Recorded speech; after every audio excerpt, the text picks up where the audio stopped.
L&T has also been very strong in contracting, EPC. Yeah. And they are also now into their own housing. Yes.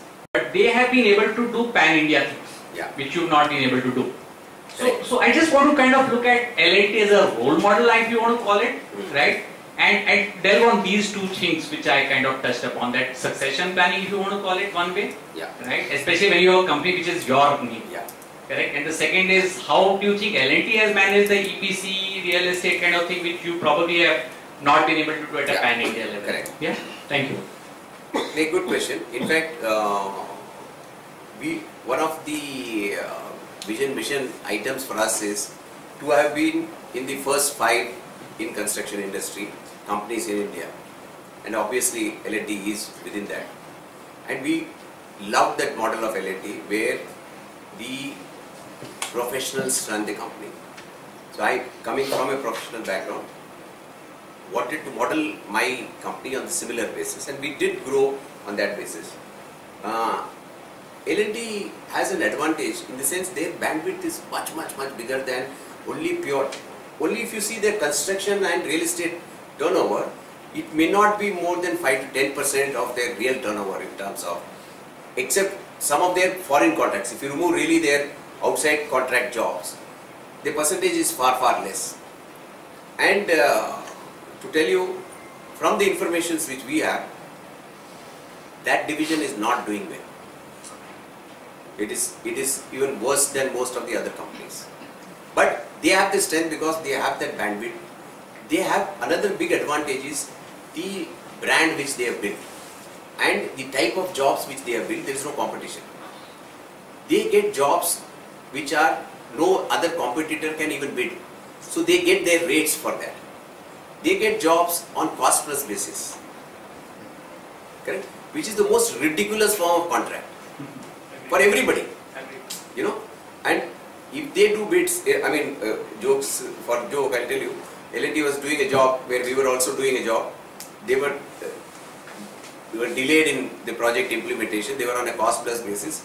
They had a site meeting. We were waiting outside. They said, we're going to penalize you because you are delayed. So we're going to charge you penalty.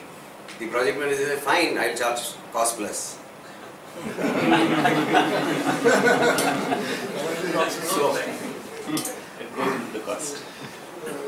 So they have issues there. Coming to why we could not succeed is, yes, you know, they have grown in 30-40 years, especially in real estate. They have not been able to do. You see, across. They come up with a very beautiful mall in Chandigarh, which has beaten everyone black and blue. L&T. Yeah. You know, it's kind of, I don't know, that's not a very common project, but the project is well designed and well executed. But if you know the pain, you should ask them. They could not market it for long. They could not get out of that project. It is only recently they got out, and they didn't really make huge money in it. They got out, that was a good thing for them. You know, there is some, once there was a real estate agent company, multinational, who came to me and said, oh fine, we do this and give us exclusive marketing. He said, I marketed that particular project, we have sold everything. I said, that project was on for 5 years. Even if you had not sold, it would have got sold. So, if you are coming to us in marketing, I will give you a deferred payment. Whatever you market in the first year, I will give you double of what that person gave you. And it will slide down as we gave. They went away. A question on financial engineering. You mentioned that you made a mistake by listing, but there is a provision of delisting also. Why don't you go for that? Financial power. I don't have the financial power. See, my company grew. Personally, I have not grown. Correct? In terms of wealth. So how do I do delisting? How do I do buyback shares? I don't have the personal capital to buy back. Get some PE fund. So PE fund will not come in because there is no exit for them. Yeah. Sir, my two questions are there. How do you see 20 years from now your company? And second, what about the low-cost mass housing which is needed to our country? What are you thinking about that? See, low-cost mass housing is actually a joke. Why I am saying this very clearly is, low-cost housing is determined not by construction technology to a great extent. If your land cost is 50-60%, or more, how can you ever do a low-cost housing? And if you say, do low-cost housing in a location where land is cheaper, fine, we can do, and it can be low-cost housing. How do the people stay there and how do they come to a place of work? So unless infrastructure catches up and land prices and taxation, see, for a 2,000 rupees or a 1,500 rupees construction cost, what's the amount of tax we pay? What's the amount of development charges we pay if you calculate? It is mind-boggling. Correct? So more than 50% goes in all these accounts. After that, what is there to control? Now, and then you have to have basic standards. Today, you cannot give a hut. Correct? You need to have a basic standard. Now, if you do a basic standard and if you add land cost, low cost does not become effective. So what is the best way you can suggest to government? Because it's a very, it's a very emergency. The best model is, take Ahmedabad for instance. Why prices in Ahmedabad is still around the range of 3,500 to 4,000 in 80% of the locations? Is because Ahmedabad boasts of not only one road, say, ring road, the third ring road which is coming. Correct? And if you go to even the second ring road, there are vast lands available which are unutilized. That means infrastructure is set in, land prices are high. It is, if you, that is because of hoarding. You know, the land prices are high because of hoarding basically. But otherwise, availability, you can get huge land parcels.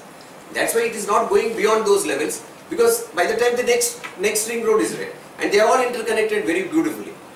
So if the government does infrastructure, yes, for Pune we have been shouting, and I have been shouting for so long that the ring road first has to come. Now 30 years, 25 years I have shouted.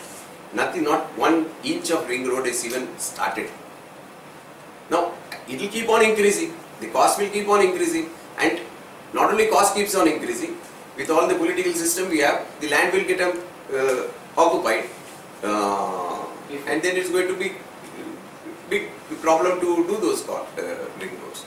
So unless the infrastructure comes in, and in terms of doing for low cost housing, some amount of either subsidy given to the purchasers, how it is to be recovered, government needs to work, or subsidy in terms of taxation to the developers, if there are setbacks given to the developer, then it could work. And it has to be only that way. Otherwise, what today people we are hearing in terms of every government saying that there is so much of housing demand, everybody knows, they also know, correct? But end of the day, not one single step has come forward towards trying to decrease the cost. They, in every way, they will increase stamp duty, they will increase development charge, they will increase water charges. How is low cost going to happen? You are keeping on running away from that low cost. So 2 questions. In your 30 years of journey, what modern technology or innovation that you have brought either to India or to yourselves that you're really proud of? That's one. The other is, how does someone like you, an engineer by flesh, feel now that houses and real estate is being sold on the internet via Quicker and the OLXs of the world? How do you feel? Yeah, coming to your first question, in terms of technology, we have been leaders in terms of trying to, and unfortunately, there has not been a great jump in terms of technology in house building. And another unfortunate part is, there has not been equivalent material to replace the old types. When I am saying equivalent, I still feel, I may be of old thought, I still feel the old bricks was much better than what we use today.